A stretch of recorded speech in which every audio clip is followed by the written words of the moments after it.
Hello guys, good morning. তো আমি আজকে রেডি হয়ে গেলাম সকাল সকাল। কোথায় যাবো বলো তো? বহরমপুরে মেলা বসেছি, সেই মেলাতে যাব ঘুরতে। শুনলাম নাকি মেলাটা অনেকটা বড়ই মেলা হয়েছে। তো ওখানে যাব। শোনা মাত্রই রেডি। তো এবার ঘুরতে বেরোবো, রেডি হচ্ছে আমি, বাড়ি থেকে বেরোবো। তো তোমরা দেখতে থাকো ভিডিওটা। মেলাতে কি কি আছে, আর কত টাকা এন্ট্রি ফি, আর মেলাটা কোথায় হচ্ছে। তো এই ভিডিওর মাধ্যমে সব বলে দেবো, তোমরা দেখতে থাকো। চলো মেলায় দেখা হবে, বাই বাই।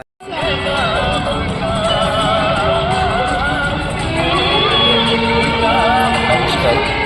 আমি ধরবো না। আগত সমস্ত আপনজনকে জয় মা তারকেশ্বর পাঠশালার জন্মদিন জানাই। তো তোমরা ভিডিওটা দেখতে থাকো।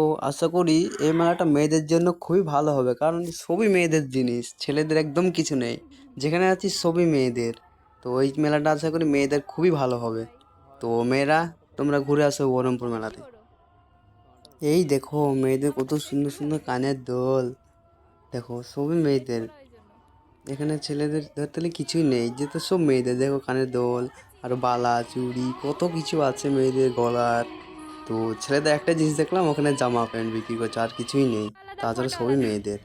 টপিকটা তো আলাদা চলো ভাই। তোমাদেরকে একটু আগে নিয়ে দেখাচ্ছি।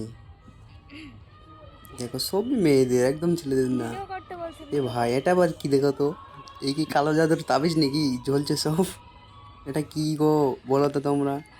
তো চলো একটু ঘুরে দেখে দিচ্ছি। এখানে দেখো কি, এটা তোরাও জানি না। এই দেখো কত সুন্দর সুন্দর জিনিস। তো আশা করি মেয়েরা আগে আসবে এই জায়গাতে।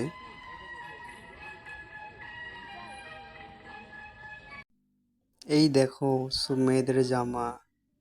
মেয়ে মেয়ে মেয়ে, শুধু মেয়ে, ছেলেদের কই ভাই? ছেলেরা কি যাবে না ওখানে? যেখানে আছি সবই মেয়ে। তো তোমরা দেখতে থাকো, আমি ভিতরে গিয়ে দেখাচ্ছি। তো দেখো সবই মেয়েদের। ছেলেদের কি পাবো না? একটা অন্তত জামা দরকার। তো চলো দেখতে থাকো তোমরা। এই দেখো সবই লেডিস, লেডিস ফার্স্ট। তো সত্যিই লেডিস ফার্স্ট। এই মেয়েগুলো দেখো আসে আমার সামনেই যাচ্ছে, ক্যামেরার সামনে। ওরা একটু এদিকে যাচ্ছে না, ওদিকে যাচ্ছে না। আমি যেদিকে যাচ্ছি সেই দিকে ওরাও চলে যাচ্ছে। একটু সাইড তো দে ভাই। এই এই ভিডিওটা দেখো যেন তোমার বাবা মা দেখে নেয়। কত সুন্দর সুন্দর ভাই। এই দেখো কি, এটা আই লাভ আইসক্রিম। তো তোমরা যে আইসক্রিম লাভার, ওখানে চলে যে আর কি। চলো। এই দেখছো মেয়েগুলো সব সময় আমার ক্যামেরার সামনে।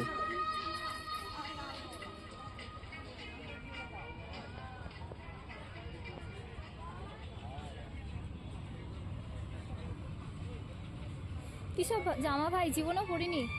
এন্ট্রি ফি 10 টাকা দেখে দিয়েছি কেমন ভালো ভাই। লাগছে। 10 রকম জিনিস তো আমাকে দেখতেই হবে, তাই না? এত আমাকে মেয়ে 10 টাকা তো শোধ করতে হবে। কি তো বললো? 10 টাকা দিয়েছি, 100 টাকার এনজয় নিয়ে বাড়ি ফিরবো। আমার কি পেট তাই তো? ভর্তি আছে। এটা হচ্ছে মেয়েদের ডায়লগ, আমাদের না। এটা হচ্ছে মেয়েরা বেশি বলে আর কি। এই 10 টাকা দিয়েছি, 10 রকম জিনিস দেখবো, 100 টাকার এনজয় করবো। তো করো। তাহলে করতে যদি চাও তাহলে তুমি বরঞ্চ চলে যাও মেলাতে। 10 টাকা দিয়ে 100 টাকার এনজয় করে আসবে। 10 রকম কি, 10 রকমের চেয়েও বেশি জিনিস দেখে আসবে আর কি। ও এন্ট্রি ফি হচ্ছে 10 টাকা, ভিডিওর মাধ্যমে বলে দিলাম।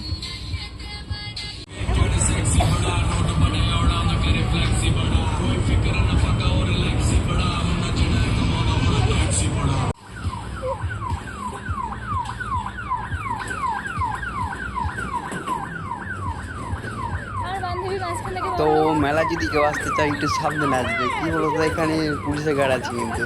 এখানে দেখো খারাপ দুটো পুলিশের গাড়ি যাচ্ছে, তো একটু সাবধানে আসবে। একটু হেলমেটটা নিয়ে আসবে আশা করি, না হলে পুলিশে ধরে একদম লকআপে ভরে দেবে, বাস জেল দিয়ে দেবে। তো আশা করি হেলমেটটা নিয়ে আসবে। মেলায় ঢুকতে গেলে হেলমেটটা দরকার আর কি, পুলিশের যেহেতু পুলিশ। তোমাদেরকে আমি লোকেশনটা দিয়ে দিচ্ছি মেলার। বহরমপুরে গার্লস কলেজের কাছে মেলাটা হচ্ছে, আর এন্ট্রি ফি হচ্ছে মাত্র 10 টাকা। তো তোমরা ঘুরে